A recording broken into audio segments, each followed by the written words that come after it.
안녕하세요. 오늘 사회를 맡은 이화여자대학교 김연미입니다. 올해 한국미술사학회 60주년을 맞이해서 방병선 회장님과 이사진이 여러 가지 기획을 많이 세웠는데요. 그 중에서 아마 가장 중요한 행사 중에 하나가 저희들이 마련한 원로와의 대화일 것 같습니다. 오늘은 원로와의 대화 시리즈 첫날인데요. 불교미술사로 진행하게 되었습니다. 오늘 그러면 어려운 걸음 해주신 문명대 교수님을 먼저 소개해 드리도록 하겠습니다. 문명대 교수님은 동국대학교 교수직을 역임하셨고 또 현재 동국대학교 명예교수, 또 사단법인 한국미술사연구소 소장직을 역임하고 계십니다.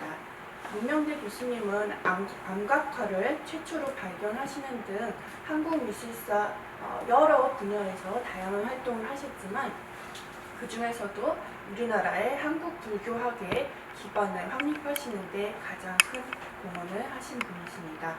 동국대에서 40여 년 동안 재직하시면서 수많은 제자를 키워내셨고 또 많은 논절을 발표하셨습니다. 또 활동하시는 동안 문화재청의 문화유산상, 그리고 또 한국미술사학회의 가장 큰 상이라고 할 수 있는 우현상, 그리고 또 올해 조계종 한국불교 조계종 총무원에서 마련한 불자 대상을 수상하셨습니다. 그리고 오늘 또 함께 자리를 해주신 대담자 두 분을 소개해드리도록 하겠습니다.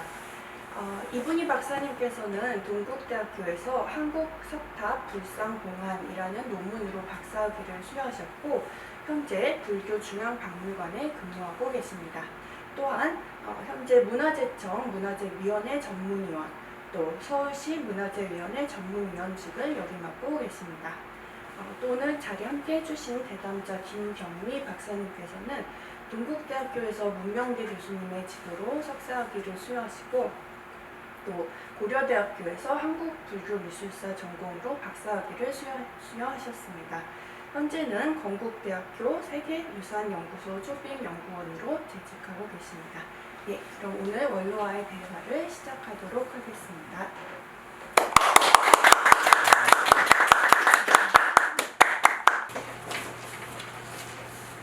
선생님, 오늘 이런 자리를 빌어서 선생님께 이런 질의를 하게 돼서 되게 영광스러운 자리라고 생각을 합니다. 선생님께서는 오랜 세월 동안 한국미술사 전반에 걸친 국내외를 망라한 폭넓은 조사 연구를 진행하셨는데요. 그 중에서도 방부대 그리고 대공리 암각화와 같은 선사미술의 시작점을 알려주는 중요한 조사와 성과들이 있었습니다. 또한 발해사지 발굴 조사와 같은 폭넓은 후예 조사를 통해서 저희에게 많은 학문적 지평을 열어주셨는데요. 발해사지 발굴 조사 등에서 기억에 남는 발견, 성과 같은 것에 대해서 말씀을 청해 듣고 싶습니다. 네. 저희가 학문을 시작할 때가 이제 1960년대인데 1960년대, 70년대는 그 우리 미술사나 우리 학문의 진행이 아주 초기 단계였기 때문에 특히 미술사는 매우 초기 단계였다고 생각됩니다. 그렇기 때문에 그때는 발견 조사 위주가 미술사학의 가장 큰 이슈였습니다. 그리고 그래서 우리는 초창기이기 때문에 내가 학부나 대학원 다닐 때에 벌써 불상을 마해부를 발견하고요. 부인사 발굴하다가 내려오면서 발견하고 또 고령 벽화 고분 파위를 우리 경북대학교 박물관에서 할 때 내가 혼자서 또 발굴을 하기도 하고 또 경주 황호동 고분 발굴을 나는 대학원 때 3, 4년간을 발굴하기도 하고 이런 발굴이나 조사가 굉장히 많이 했습니다. 그런 차에 내가 동국대학교 박물관 전임연구원으로 가서 그게 1970 바로 그 7년이죠. 그때부터 3개년 계획을 세워가지고 그 가장 중요한 유적지를 조사를 하겠다 하는 플랜을 계획을 해서 울산 경주 바로 밑에 있는 울산 지역의 불적을 조사한다 하는 3개년 계획을 세워서 조사를 시작했는 것이 그런 계기가 돼서 발견했는 것이 바로 울산 방구대 암각화가 되겠습니다. 그래서 제가 30대가 안 되는 29세 때 새파란 청년 때입니다만 그때 우리나라 최초의 선사 암각화를 발견하게 되었습니다.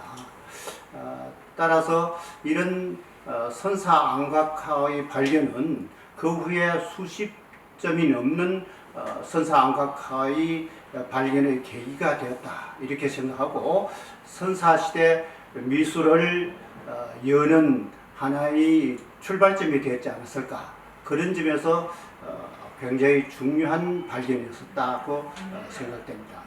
그리고 1994년 3년 4년 이때부터 그 만주 혹은 또 시베리아 이런 지역에서 우리와 연관이 가장 깊은 고구려라든가 발해 지역을 조사 발굴하는 그러한 계기가 있었습니다. 그때에 그 발해 유적을 최초로 발굴을 했는데 그 발해 유적을 나는 주로 사지 위주로 발굴을 했습니다만 그때 발굴은 그 소련, 러시아하고 북한하고 우리나라 3국이 공동 발굴을 했습니다.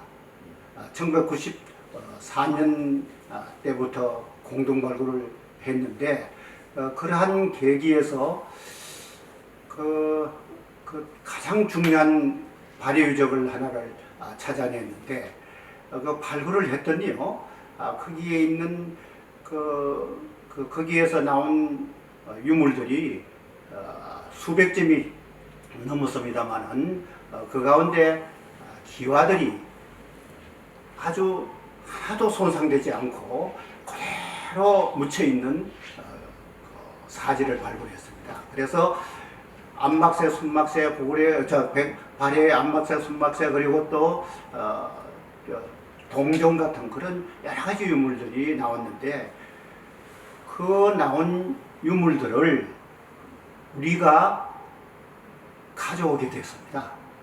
해외 발굴을 해서 유물을 가져올 수 있는 것은 전혀 기대를 할 수 없습니다.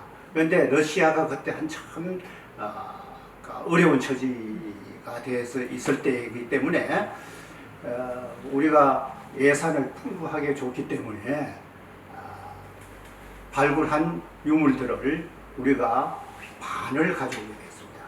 그때 그 러시아 측 단장하고 내가 발굴품을 1대1로 나눴습니다.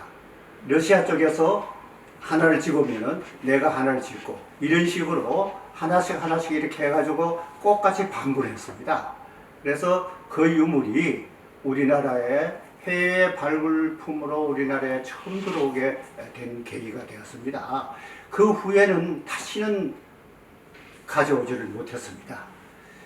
그렇기 때문에 그 발굴에 의해서 우리나라 최초의 발굴일 뿐만 아니고 유물을 최초로 들어온 그러한 아주 중요한 발굴이었다.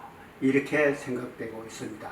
그래서 발해 연구하는데 상당히 귀중한 그러한 발굴을 우리가 했다. 그런 데서 굉장한 자부심을 가지고 있습니다. 네, 그 선생님 말씀 듣고 보니 정말 뭐 발해사나 아니면 뭐 암구대 방각화나 우리 그 역사의 지평을 굉장히 넓혀주는 그런 큰 역할을 하셨다는 것을 뭐 다시 깨닫게 됐고요. 그리고 저는 이제 뭐 불교미술 전공자니까 궁금한 게 어쨌든 선생님께서 간다라 유적부터 중국 실크로드 유적 그리고 또 중국 내 석굴 사원에 대한 이런 지금도 사실은 되게 조사하기 어려운 분야라고 생각을 합니다. 근데 이런 부분까지 굉장히 그 오랜 세월에 걸치셔서 또 조사를 하시고 연구 성과를 축적을 하셨는데요. 특히 제가 이제 궁금한 거는 이제 간다라 미술 사지 발굴에 선생님이 생각하시는 어떤 성과라고 하면 어떤 게 있을지 말씀을 좀 듣고 싶습니다. 네. 간다라에 대한 관심은 내가 처음 학문을 시작할 때부터 지금까지 하나도 계속 하나의 화두로 가지고 있는 분야가 되겠습니다. 그래서 나는 불교 미술이기 때문에 불교 미술이 어떻게 기원을 해서 어떻게 어디로 통해서 어떻게 우리나라까지 왔느냐 하는 그 길을 우리가 이해하지 않으면은 우리의 불교 미술은 허공했던 연구와 마찬가지다 이렇게 생각을 했습니다. 그래서 간다라에서부터 출발하는 불교 미술을 연구해야 되겠다 하는 생각을 가지게 되었고, 그래서 간다라에서부터 파밀곤을 넘어서 중앙아시아를 거쳐서 중국을 거쳐서 우리나라까지 오는 이러한 이른바 우리가 흔히 말하는 실크로드죠. 실크로드를 답사하는 그런 계획을 나는 일찍부터 세워서 그에 대한 답사를 꾸준히 해왔다고 생각합니다. 그런 답사 가운데 가장 중요한 것이 실크로드를 처음으로 조사하게 되는 겁니다. 두 가지인데 하나는 인도 파키스탄의 실크로드 출발점이 되는 간다라 지역의 조사와 그 다음 하나는 중국 실크로드의 조사였습니다. 그런데 제일 처음에 시작한 것이 간다라 조사였습니다. 간다라 조사는 우리가 일찍부터 계획을 했습니다만 1980년대 들어와서 우리 학교 총장으로 취임하게 되신 황수영 교수하고 건의를 해가지고 실크로드 조사를 하는데 간다라 지역부터 조사를 한번 해봅시다 해가지고 출발하게 되었습니다. 그래서 우리 동국대 박물관의 주관이 되어서 실크로드 조사를 하게 되는데 간다라를 가게 되었습니다. 그래서 간다라를 거의 20여일간 조사를 하게 되는데 그 과정에서 우리는 간다라 지역을 파키스탄 지역을 종주를 하게 되었습니다. 그래서 종주를 하면서 각 지역에 있는 유적 유물들을 조사를 하고 말하자면은 그 당시에 불교 유적 유물이 가장 중요합니다만은 그 불교 유적 유물을 조사를 하는데 그 가운데 가장 중요한 것이 탁실라 지역, 페샤와라 지역, 스와트 지역 이런 지역이었습니다. 그래서 그런 지역을 하나하나 조사를 하면서 유적 유물을 조사를 했습니다. 그것이 1983년이죠. 그런데 그것이 지나서 우리가 중국에서 어느 정도 중국이 문호를 개방하기 시작해서 우리도 중국에 갈 수 있는 계기가 되었던 것이 1980년대입니다. 80년대 말인데 우리는 1989년도에 중국을 가게 되었습니다. 그때는 중국과 교역을 하지 않는 때입니다. 교역을 하지 않는 때여서 우리 동국대 박물관이 주관되고 KBS 방송국하고 연합을 해서 중국 실크로드를 조사를 하게 됐는데, 학술적으로 처음으로 중국의 실크로드를 조사하게 된 것은 우리가 처음입니다. 우리는 북경을 거쳐서 운강석굴, 용문석굴, 그런 석굴들을 거치고 서안을 거치고 그렇게 해서 도낭석굴을 지나서 키질석굴까지 갔습니다. 키질석굴은 실크로드의 중국 쪽, 서쪽 끝이 되는 부분이죠. 그래서 조사를 해가지고 와서 우리는 책을 내었습니다. 실크로드 조사를 냈는데 그것이 총 12권이 나왔습니다. 아주 큰 책으로 12권이 되었습니다만, 그러한 여러 가지 계기가 된 차에 또 하나의 것이, 나는 공부하면서 가장 중요한, 우리나라 석굴암과 연결되고 우리나라 미술과 연결되고 하는 가장 중요한 것이 간다라의 불상이 되겠습니다.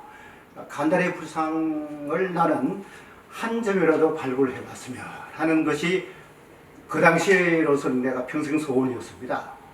그래서 그 평생 소원을 이루기 위해서 간다라 지역의 사지를 발굴하겠다 해가지고 내가 조사를 여러 번 거쳐서 파키스탄 쪽 정부하고 심지어 대통령도 만나고요, 그 문화부 장관을 만나고 이렇게 해서 발굴을 하게 되었습니다. 그 파키스탄 간다라 지역 가운데 가장 중요한 것이 탁실라 지역인데 우리나라의 경주와 같습니다. 그래서 경주와 같은 그 지역에 발굴을 하게 됐습니다.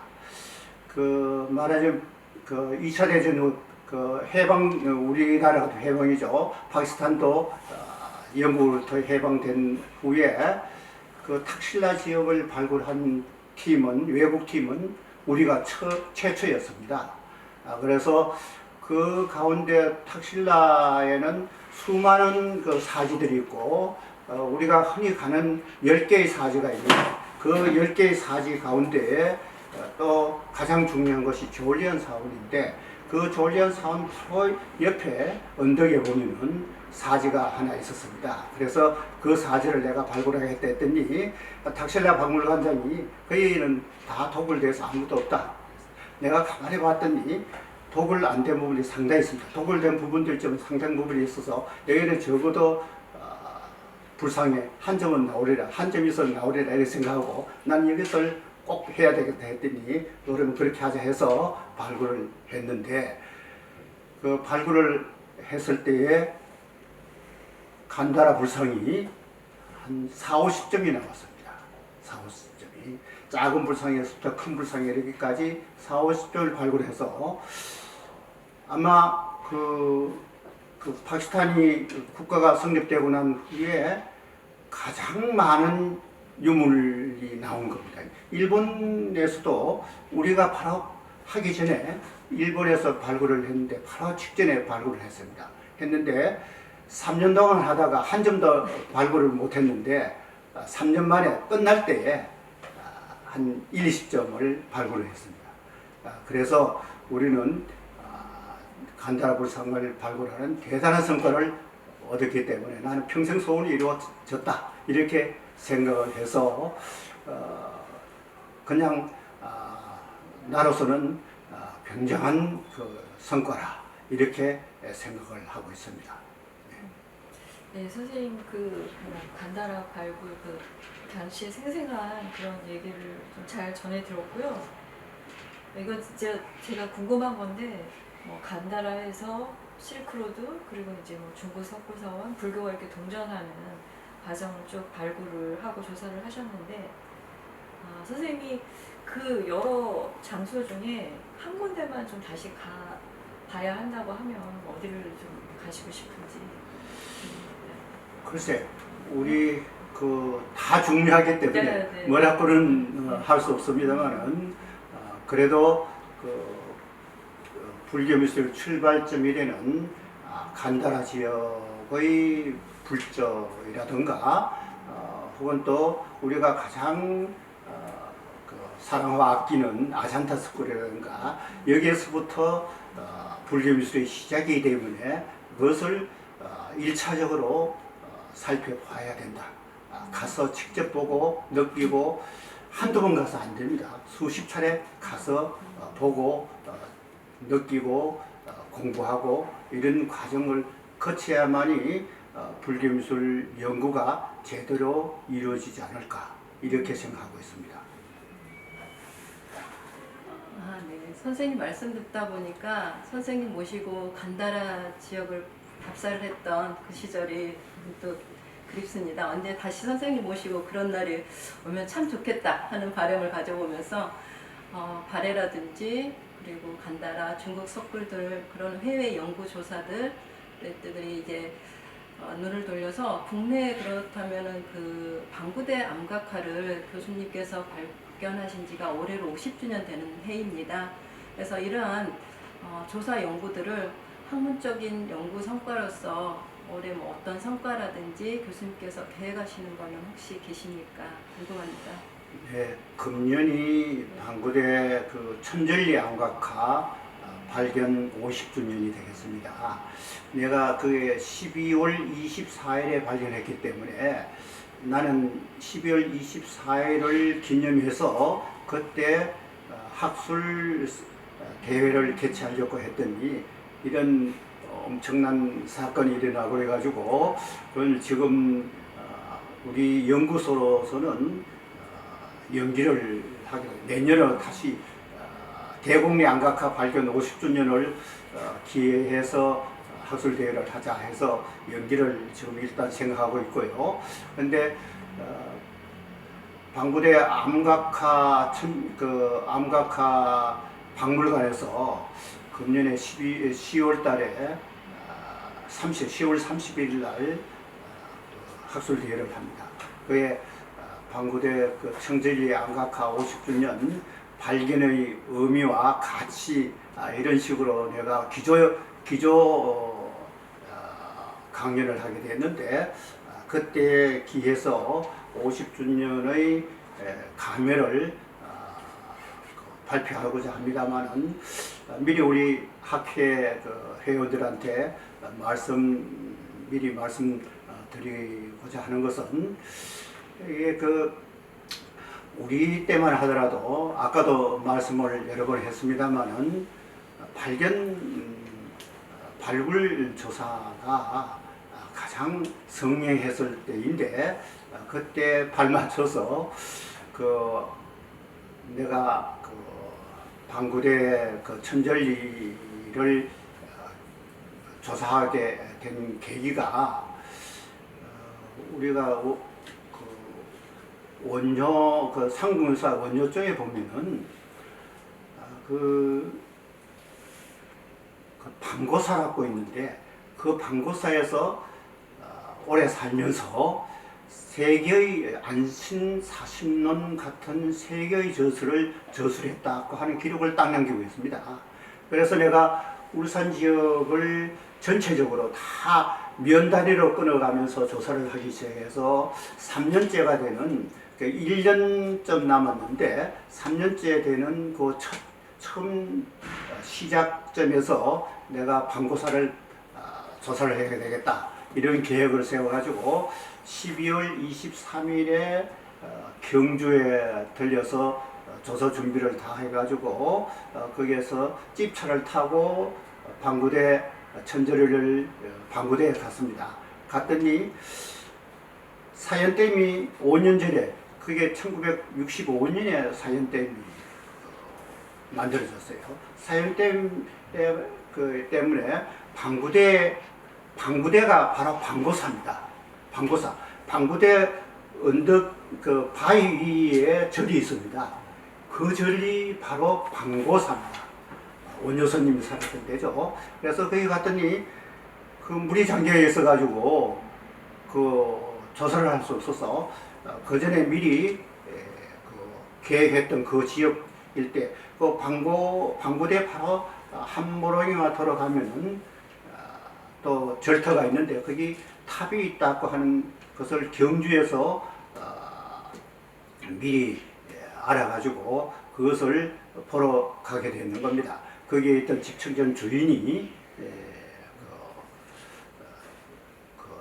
최경환 씨라고 하는 유명한 선비, 당시의 선비입니다. 그분을 모시고 거기에 가게 되는데 내려다 보면서 저곳이 멋진 암벽 거기를 내려다 보면서 저기에 멋진 희미한 뭐 그림 같은 것이 있는데 이끼가 꽉 끼고 흙탕물이 있어가지고 뭔지를 모르겠습니다. 그래서 나는 그러니까 바로 절터 옆이니까 아마 우리가 가장 생각하는 것이 바위에 있으면은 뭡니까? 바로 마애불이죠.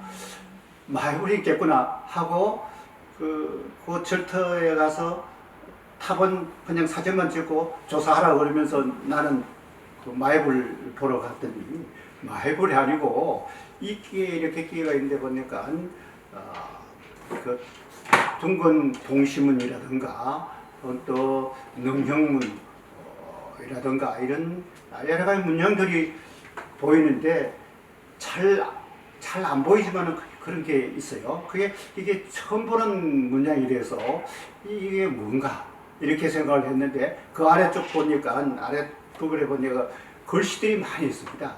글씨들 보니까 낭자가 뭐 수십 개가 있어요. 야 이거 화랑유적이구나 이런 식으로 생각해서 이게 화랑도 이렇게 다녀가는 유적이 되겠구나 해서 그래서 그 탁분을 겨울에 춥기 때문에 탁분을 건탁을 했습니다.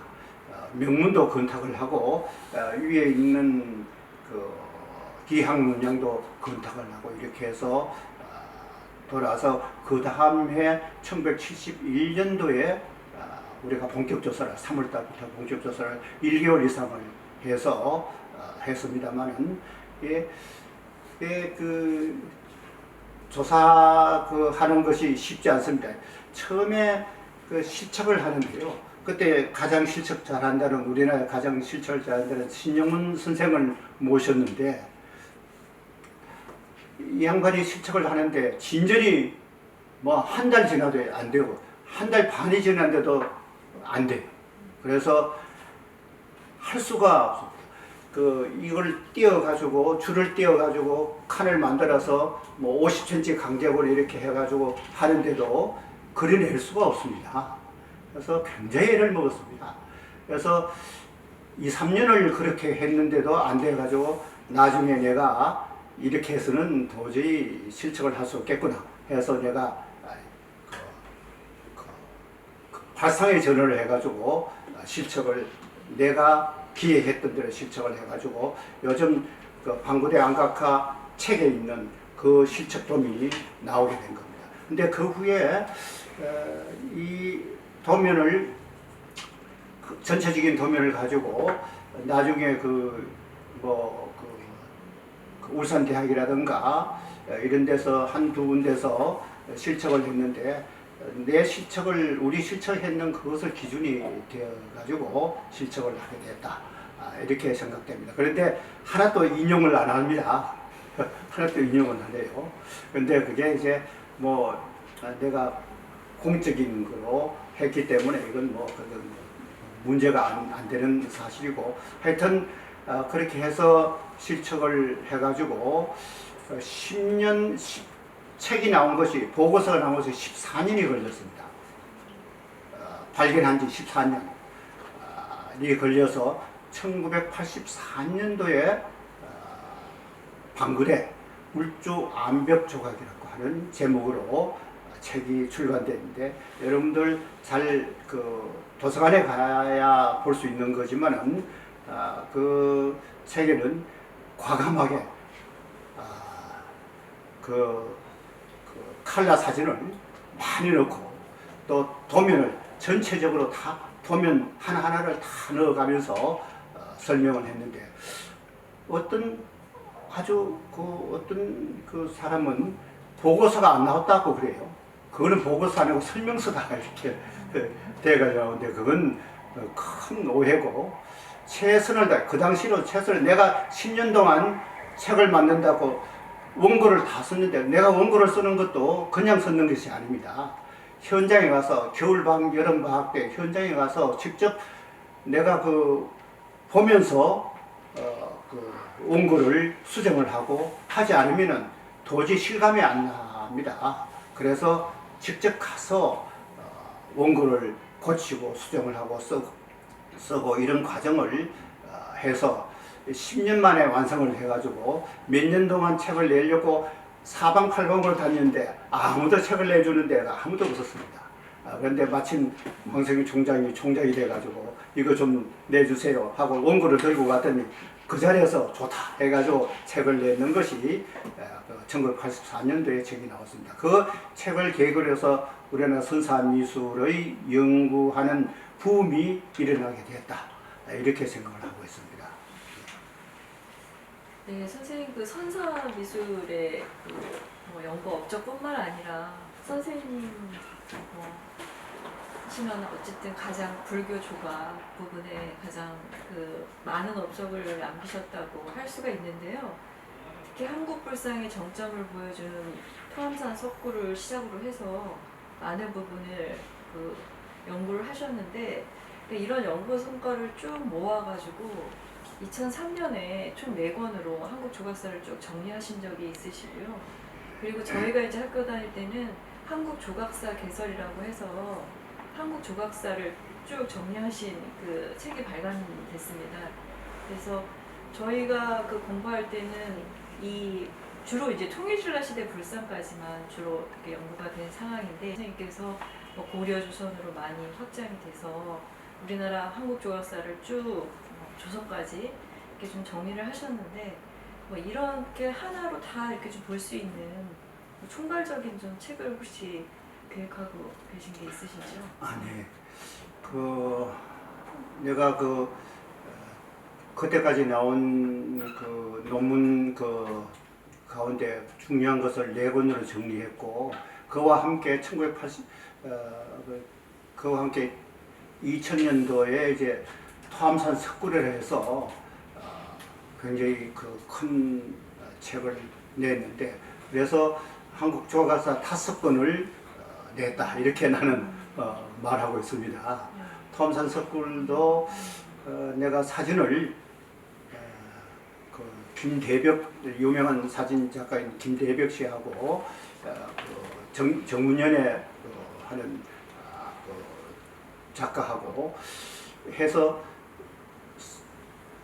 사진을 건네줬더니 이것도 안 된다, 저것도 안 된다 자꾸 그래요. 그래서 내가 또 직접 가서 또 사진을 찍었습니다.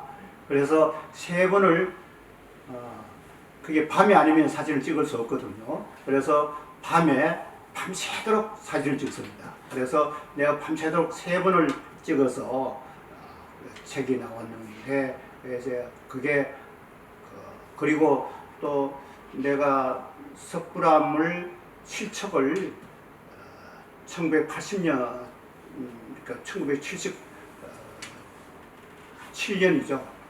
석굴암 실척을 했는데 최초이자 마지막 실척입니다. 석굴암 마지막 실척입니다. 그래서 석굴암 실척을 했는 도면하고 이렇게 해서 책을 냈습니다만은, 어쨌든 지금까지 한국 조각사는 통일신라까지인데, 지금 제가 전체적으로 기획해가지고 원고를 탈고를 해가지고 지금 교정을 보고 있는 것이 조선시대 말까지 지금 교정을 보고 있습니다.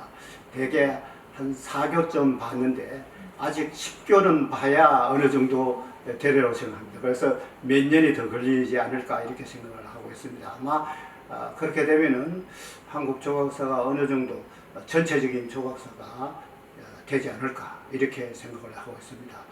그래서 한국 조각사는 한 2, 3년 후에는 나오지 않을까 이렇게 제가 희망을 하고 있습니다. 네, 그 불교 조각사를 연구하시는 선생님들께 아주 기쁜 소식이라고 생각이 듭니다. 저는 이제 불교 회화사를 공부하는 사람으로서 선생님께서 예전에 내셨던 한국의 불화 아주 그 얇은 책 한 권이 제게는 인생의 지표를 열어줬던 책 같습니다. 그래서 그 한 구절을 읽다가 단어 하나에 꽂혀서 제가 석사 논문 주제를 선택을 했었는데요. 바로 우리나라 그 화파에 관한 것들을 선생님께서 처음 제시하셨던 그런 문장도 그 책에 들어 있었습니다. 그 이후로도 선생님께서 제가 알기로 최근까지 일본에 가셔서 많은 우리나라 불화들을 연구 조사하셨었는데요. 그런 연구들과 더불어서 또 이후에 우리나라 한국 불화불교 회화사가 많이 연구들이 진척을 해 오셨는데 그거에 대한 어떤 앞으로의 뭐 연구 발간 계획이라든지 선생님께 좀 청해 듣고 싶습니다. 네. 지금 그 단적으로 말해서 금년 11월 말 내지 12월 달이 되면은 한국 불교 회화사가 나옵니다. 한국 불교 회화사가 나오는데 지금 교정이 한 4교점, 인쇄 4교점 되어가 있습니다만은 그 책을 원래 2권으로 내기로 했는데 2권 내면은 보기가 좀 그렇다 해서 한 권으로 700페이지를 한 권짜리를 내자고 자꾸 이제 그저 출판사에서 그러는데 아마 한 권으로 나오지 않을까 이렇게 생각을 하고 있습니다. 근데 일본 내가 그 원고는 5년 전에 원고를 해가지고 1차적으로 그 출판사에 넘겼는데 그 교육부 그 우리 한국재단에서 그 하는 그 우수 연구비를 어떻게 우연히 신청을 했더니 그게 돼가지고 나는 한 3년 하고 이제 3년 고치고 이렇게 해가지고 책을 내려고 했더니 그게 5년 이내는 못 나온대요. 그래서 할 수 없이 계속 5년 동안 그것을 교정보고 수정하고 계속 했는데 아주 잘했다고 생각합니다. 그때 나왔으면은 아주 훨씬 못한 그런 책이 나올 뻔했습니다만 지금 5년 동안 수정하고 교정하고 이렇게 해서 어느 정도 윤곽은 잡혔지 않았나 이렇게 생각합니다. 그러나 지금도 봐도 고쳐야 될 부분이 굉장히 많고 들어가야 될 부분이 굉장히 많고 우리나라 불교 회화 작품이 수천 점인데 이걸 다 넣을 수도 없고 안 넣을 수도 없고 아주 입장이 난처하게 되었습니다. 그래서 그 어느 정도 중요하다고 생각하는 작품들은 다 넣는 방향으로 해가지고 아주 적은 사진으로 남아 이렇게 넣겠다. 우리가 조선 말기가 되면은요 굉장히 많습니다. 작품들이 지금 절마다 가면은 수십 점, 뭐 어떤 데는 수백 점이 있는 데도 있습니다. 그러면 그걸 어떻게 다 할 수가 없기 때문에 이게 한국 불교 회화사의 그 700페이지 한다 해서 그게 다 들어갈 수가 없습니다. 그래서 아주 보면은 내가 미흡해서 굉장히 안타깝게 생각합니다만 그래도 한정되어 있기 때문에 내가 할 수 없이 한국 불교 회화사를 일단 그걸서 끝이고 나중에 보충하자 이렇게 해서 한국 불교 회화사가 금년 중에는 나오지 않을까 이렇게 생각하고 있습니다. 선생님 진짜 뭐 선사 미술 또 그리고 불교 미술의 어떤 원류 그리고 뭐 한국의 불교 미술 분야에서 뭐 대단한 성과를 이루셨는데요. 뭐 짧은 시간에 저희가 이제 선생님 공연을 듣는 게 좀 한계가 있겠지만 마지막으로 불교 미술을 좀 공부하는 후학들한테 당부하시고 싶은 말씀 계시면 이 기회를 빌어서 한 말씀 부탁드리겠습니다. 내가 뭐라고 우리는 후인의 가외라 요즘 공부하는 사람들 그 석사 박사 또 젊은 그 교수들 이런 분들을 보면 내가 이게 굉장히 경지가 굉장히 높아졌구나.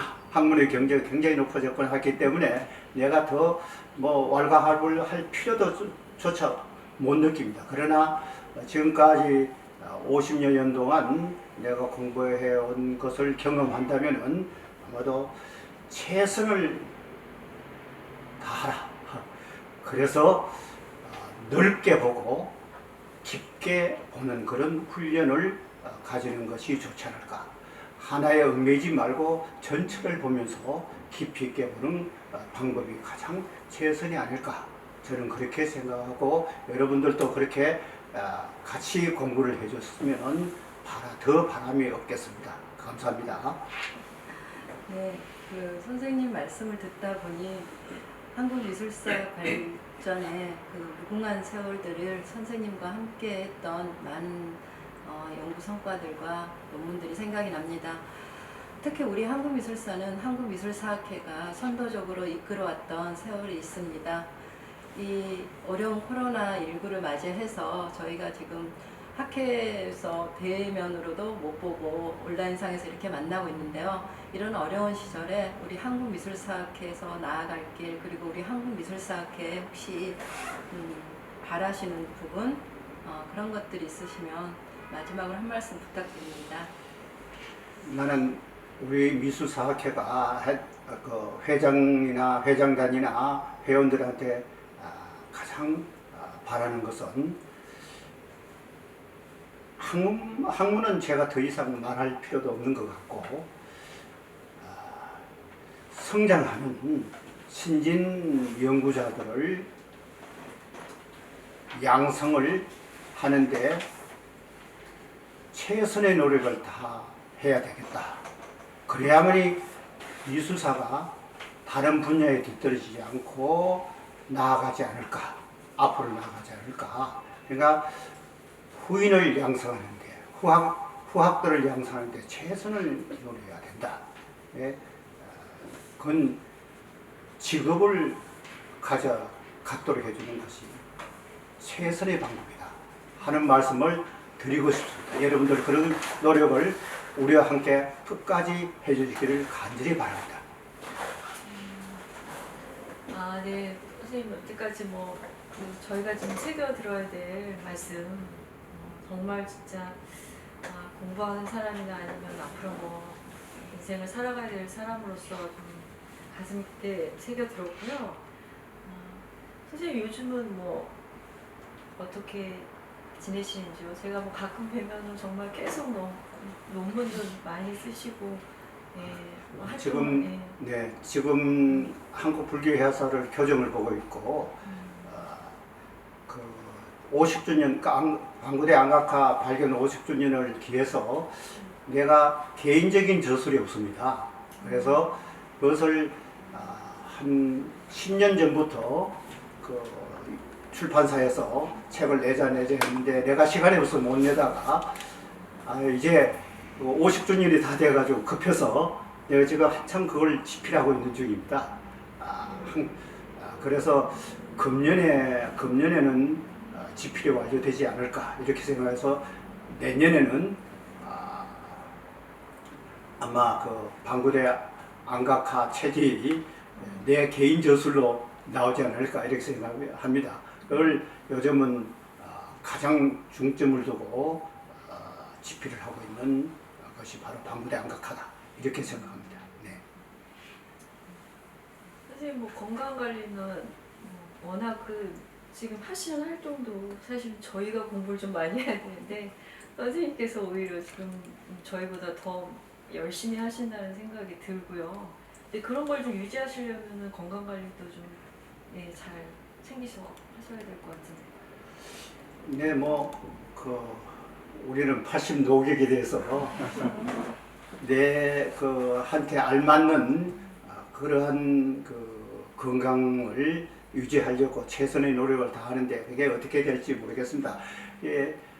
나이가 들면은 어떻게 될는지 한치 앞을 내다볼 수 없기 때문에 최선을 다하는 수밖에 없지 않나 이렇게 생각합니다.